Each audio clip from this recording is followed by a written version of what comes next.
Trust in the Workplace, a PowerPoint by Jody Ike.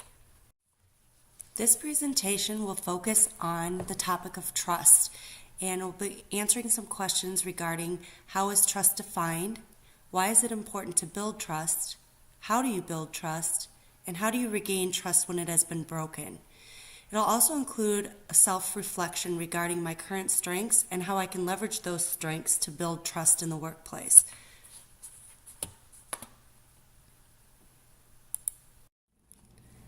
How is trust defined? According to Horsager, trust is a confident belief in someone or something. It is a confident belief in an entity to do what is right, to deliver what is promised, and to be the same every time, whatever the circumstances. Trust implies being reliable, dependable, and capable. Also, another definition of trust by Merriam-Webster's dictionary is an assured reliance on the character, ability, strength, or truth of someone or something. Why is it important to build trust? According to Horsager, a lack of trust is one of the biggest expenses. As trust diminishes, procedures and laws increase, even for those who can be trusted. As a result, millions of dollars that could be used for research, staff training, or benefits and incentives are being spent on oversight and accountability processes to accommodate regulations. Trust can also increase morale. When you provide trust in a person, it can increase their self-confidence and then therefore increase their morale. Trust can also increase productivity. Increased trust can increase productivity because people understand their roles and responsibilities and are trusted to complete them. There is less time on checking up or having a lot of management oversight, which can increase productivity of the whole and therefore the bottom line. How do you build trust? According to Horsager, there are 8 pillars of trust: clarity, compassion, character, competency, commitment, connection, contribution, and consistency. I'm going to go focus on 3 pillars: clarity, compassion, and character. In order to build trust, one of the pillars is clarity. People trust the clear and mistrust the ambiguous. The 3 areas of clarity are vision and purpose, communicating clear expectations, and communicating clear daily tasks.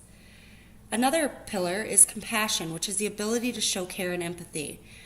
Part of being able to demonstrate that is being able to walk in someone else's shoes and also doing unto others as you would have done unto you. The 3rd pillar is character. One side of that is integrity, which is being consistent in thoughts and words and actions, and the second is high morals by which to live by. Another component of building trust, according to Daft, is inspiring trust by being trustworthy. Leaders build trust by doing what they say they will do, being honest with others, and focusing on the well-being of others. How do you regain trust when it has been broken? According to Horsager, there are 3 components to regaining trust. First one is to apologize thoroughly. When we've wronged someone or broken their trust, it's up to us to make it right. A sincere apology includes an "I'm sorry, that was my fault," and what can I do to make it right or solve the problem? Another component to regaining trust is to forgive and be forgiven. Learn to forgive truly and quickly because we are both imperfect. Some of the tips on forgiveness that go a long way to building trust is acknowledge what really happened. Acknowledge that feelings are truly hurt. Be patient. Recognize how much you've been forgiven by others and by God, and forgive yourself. The 3rd component in rebuilding trust is to just let it go. Sometimes there are mistakes that are so big and people are so hurt that reconciliation will not ever be realistic. So do your best to apologize and then move on.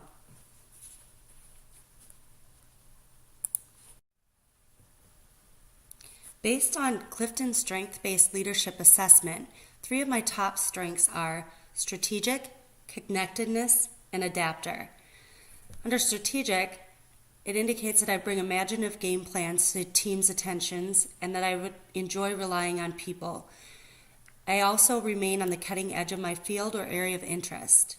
Under connectedness, I help people understand how they are connected across time, distance, race, religion, language, and cultures. Under the adapter strength, I want people to view me as trustworthy, reliable, and dependable, which motivates me to do what I say I will do. I also realize that groups' abilities to solve problems lies in the diversity of its members. I'm going to leverage these strengths to build trust by focusing on building strong relationships and creating an inclusive environment with a variety of diverse skill sets. I will strive to build trust by communicating a clear vision, and I will leverage my strengths by following through on what I said I'd do.